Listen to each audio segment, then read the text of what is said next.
Sabihin nyo nga yung totoo. May trabaho ba kayo sa gabi? Rumarakit ba kayo dyan sa rekto? Dyan sa baba? Ba't parang mga puyat kayo? Sabihin nyo nga sa akin ang totoo.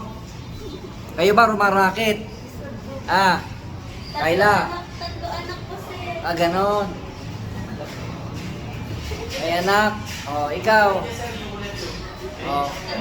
346 minutes later. Kanina, ang saya-saya mo pa eh. Ang lakas-lakas mo pa kanina. Pero bakit ngayon? Di kita malilimutan. Hindi kita pababayaan.